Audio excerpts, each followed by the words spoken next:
Hello everyone, good morning to all. Welcome to Ekam study centre. आज हम क्रिया के बारे में पढ़ेंगे। पहले हमने विकारी शब्द किए थे, उनमें से उसके 4 भेद थे, उसमें से 3 कर लिए थे और एक रह गया था। क्रिया क्रिया क्या होती है?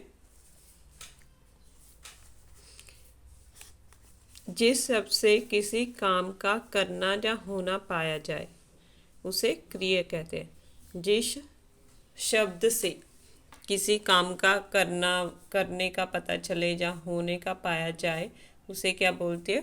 क्रिया कहते हैं। काम का करना, राधा नाच रही है, पढ़ रही है। काम का होना, राम अच्छा है, आज मंगलवार है। इससे पता चलता है कि राधा नाच रही है, नाच रही है, ठीक है, पढ़ रही है। इसे काम के होने का पता चलता है ना, तो इसे क्या बोलते हैं? क्रिया। उसके बाद है धातु।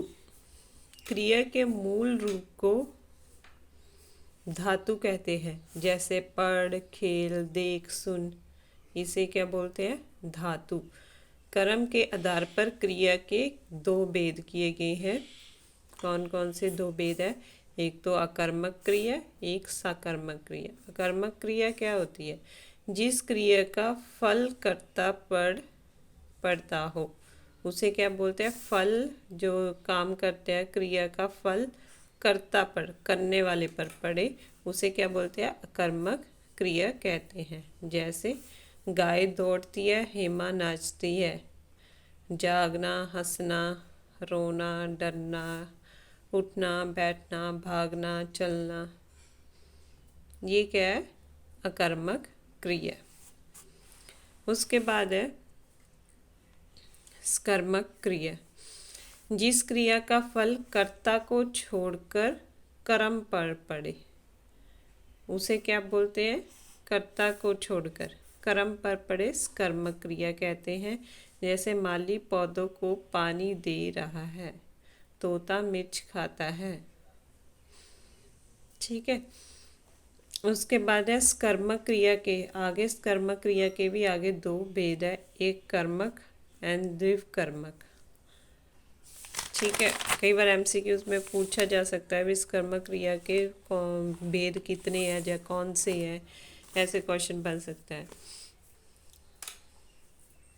एक कर्मक, जिन क्रियाओं का एक ही कर्म होता है, जिन क्रियाओं का एक ही कर्म होता है वो क्या होती है? अकर्मक क्रियाएं कहलाती है। जैसे सोहन पत्थर लिखता है, माता जी सब्जी काट रही है।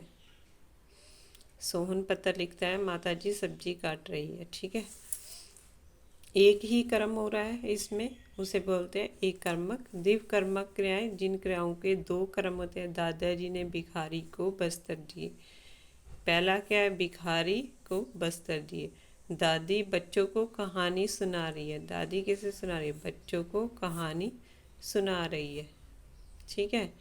उसके बाद प्रयोग और प्रसंरचना की दृष्टि से क्रिया के आगे और भेद किए गए हैं। पहले भेद थे कर्म के आधार पर, अब प्रयोग और संरचना के आधार पर इसके 4 भेद है। कौन कौन से है? प्रेरणार्थक क्रिया, संयुक्त, नाम धातु एंड पूर्वकालिक क्रिया। प्रेरणात्मक क्रिया क्या होती है? प्रेरणार्थक, जब कर्ता स्वयं कार्य न करके किसी अन्य को कार्य करने के लिए प्रेरित करता है, वह प्रेरणार्थक क्रिया कहते हैं। चौकीदार ने लड़के से पत्थर लिखवाया, ऐसे किसी और से काम करवाना, ठीक है, प्रेरणा देकर। मालिक नौकर से पानी मंगवाता है। उसके बाद है सेकंड है संयुक्त क्रिया, 2 या 2 से अधिक क्रियाओं के योग से बनी क्रिया। 2 या 2 अधिक क्रियाओं से बनी उसे क्या बोलते हैं? संयुक्त क्रिया। पिताजी दफ्तर जा रहे हैं, मैंने पत्थर पढ़ लिया है। आगे है नाम धातु। संज्ञा, सर्वनाम, विशेषण आदि शब्दों में ना प्रत्यय जोड़कर बनने वाली क्रियाएं नाम धातु क्रियाएं कहलाती हैं। जैसे संज्ञा ना, शर, जैसे इधर एग्जाम्पल है, जैसे संज्ञा है शर्म, तो इसका नाम धातु क्या बन जाएगा? शर्माना। सर्वनाम है अपना, अपनाना। विशेषण गरम, गरमाना। अत्य हिन हिन, हिन हिनाना। टिम टिम, टिम टिमाना। ना बन जाता है जिस संज्ञा सर्वनाम विशेषण आदि शब्दों में ना प्रत्यय जोड़कर बनने वाली क्रियाओं को क्या बोलते हैं? नाम धातु। उसके बाद है पूर्वकालिक क्रिया। मुख्य क्रिया से पूर्व प्रयोग में आने वाली तथा संपन्न होने वाली क्रिया पूर्वकालिक क्रिया कहलाती है। इसका प्रयोग सदैव कर के साथ किया जाता है। मुख्य क्रिया से पहले जो प्रयोग में आने वाली है, मैं नहाकर पढ़ूंगा, जैसे कर लगा, मैं उठकर खाऊंगा। ठीक है, ये थी क्रिया, ये विकारी शब्द में आती है। उसके बाद हम अविकारी शब्द के कुछ भेद है उनको करेंगे। अविकारी शब्द में पहला भेद क्या था? क्रिया विशेषण। क्रिया विशेषण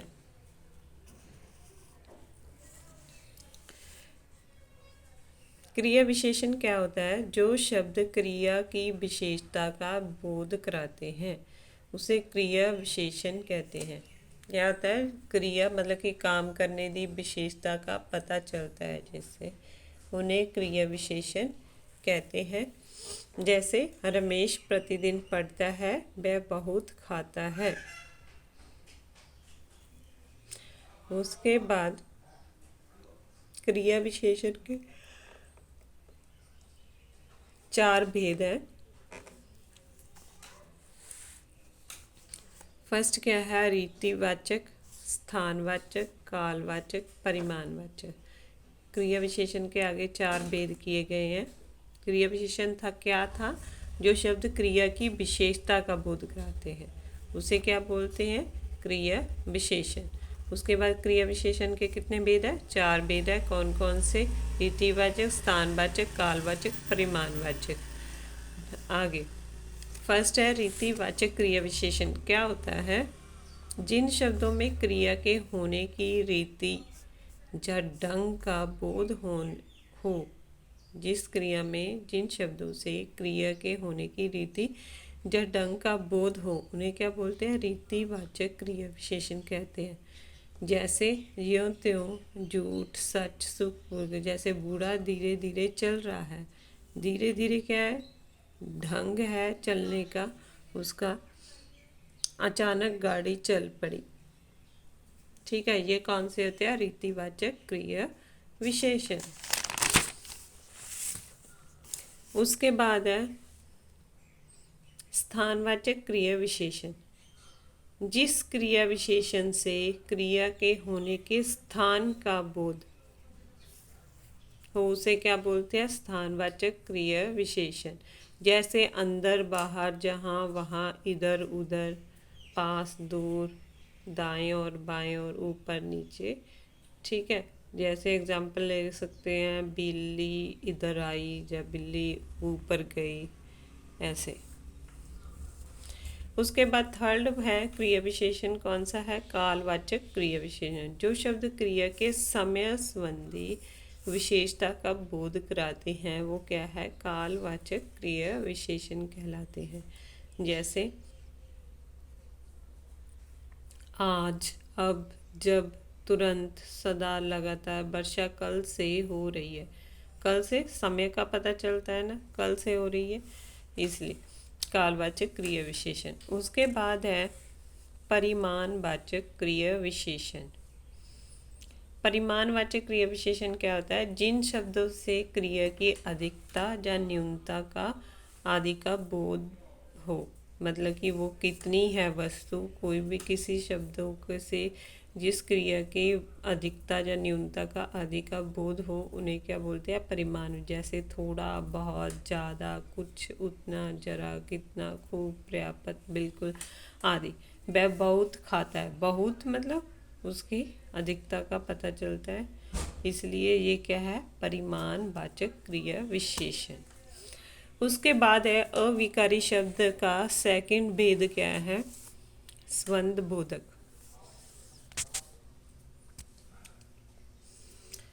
स्वंद बोधक यो अव्यय पद संज्ञा या सर्वनाम का संबंध वाक्य के अन्य शब्दों के साथ जोड़ता है, वह क्या है, संबंध बोधक अव्यय कहलाता है। ठीक है, संज्ञा या सर्वनाम का, संज्ञा या सर्वनाम का संबंध किसी वाक्य के अन्य शब्दों के साथ जोड़ता है, वो क्या है, स्वंद बोधक।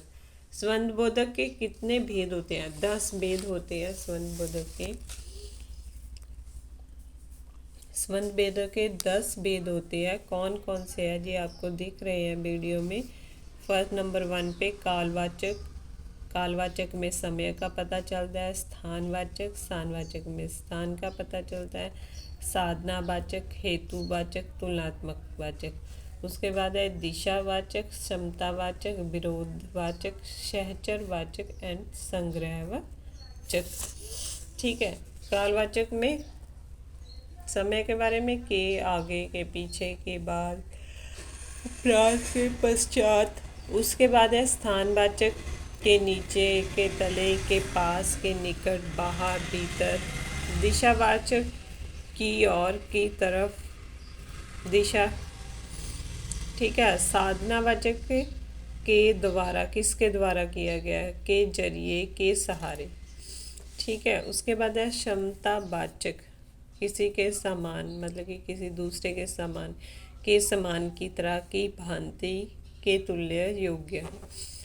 हेतुवाचक की एग्जाम्पल है के लिए, के कारण, के सिवा, किसी के बिना, मतलब कि किसी के बिना या किसी के कारण।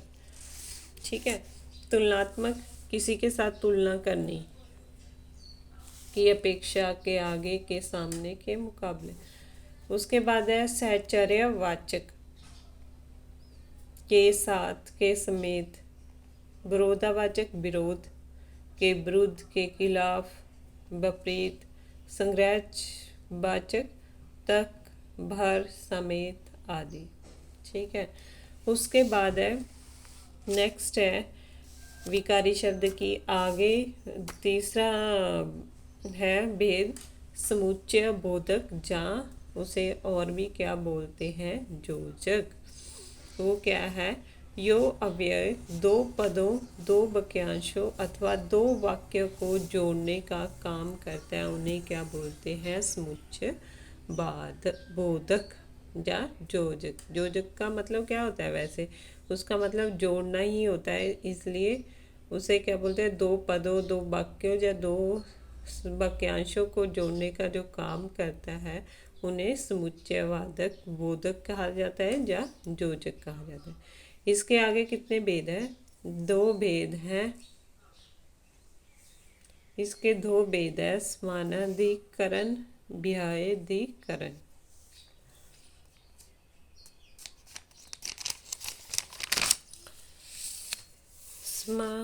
समानाधिकरण समुच्चय बोधक, जो अव्ययी पद, यो अव्ययी पद प्रधान वाक्यों अथवा एक ही स्थिति के दो शब्दों को, एक ही स्थिति के दो शब्दों को जोड़ते हैं, वे समानाधिकरण समुच्चय बोधक कहलाते हैं। एक ही स्थिति के दो शब्दों को जोड़ते हैं।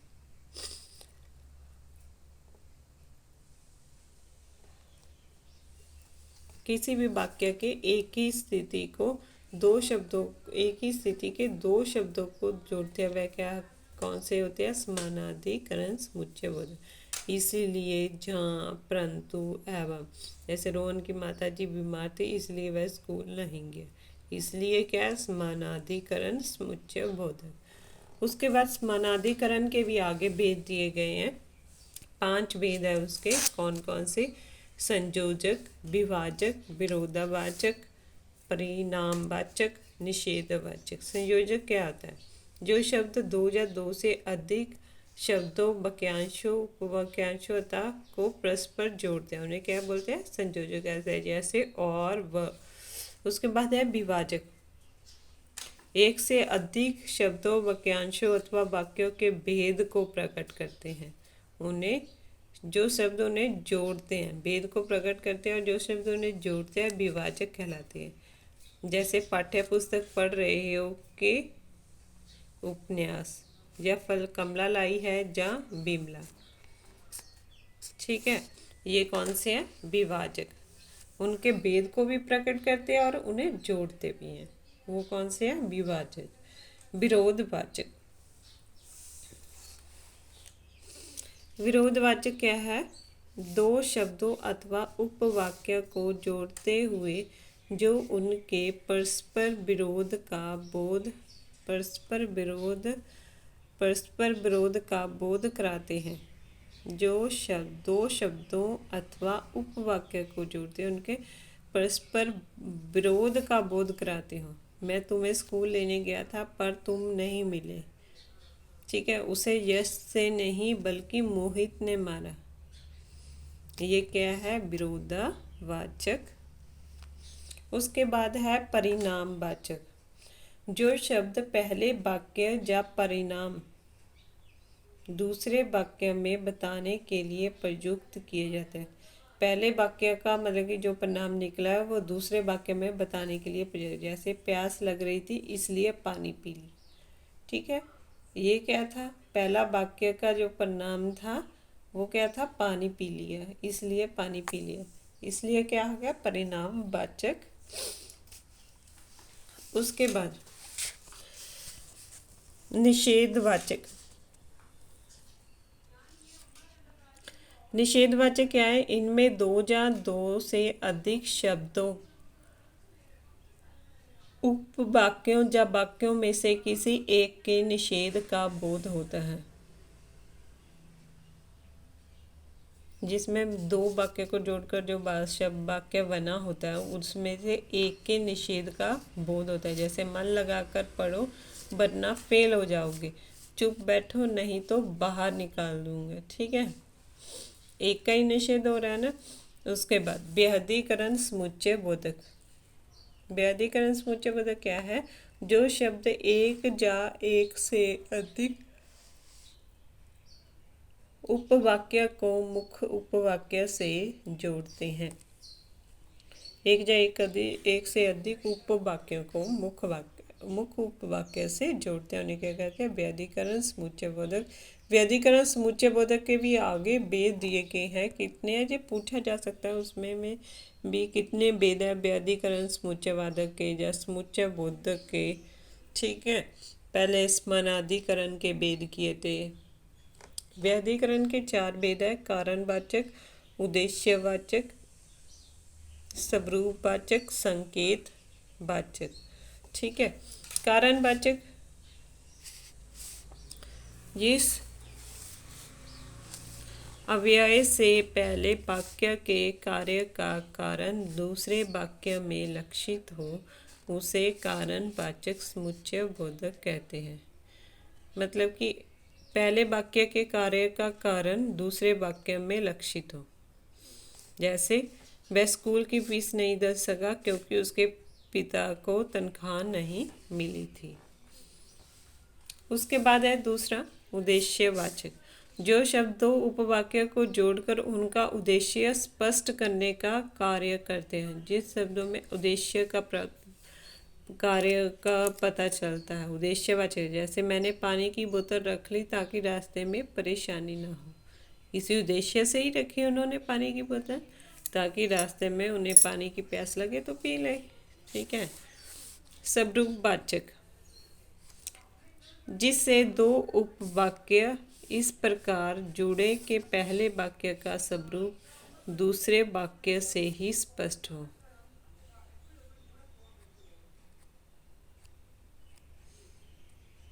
पहले जिससे दो उपवाक्य इस प्रकार जुड़े कि पहले वाक्य का स्वरूप दूसरे वाक्य से ही स्पष्ट हो। जैसा कि आप जानते हैं यह पुस्तक तुलसीदास जी ने लिखी।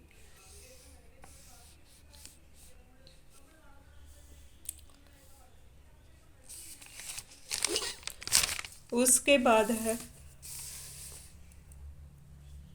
संकेत वाचक। जिस शब्द से वाक्य में संकेत या शर्त प्रकट हो उन्हें संकेत वाचक कहते हैं। यदि प्रथम आना चाहते हो तो कड़ा परिश्रम करो, ये एग्जाम्पल है। वाक्य में संकेत का पता चलता है जिसमें शर्त भी है। ठीक है, उसके बाद नेक्स्ट वीडियो में करेंगे। Thank you so much friends.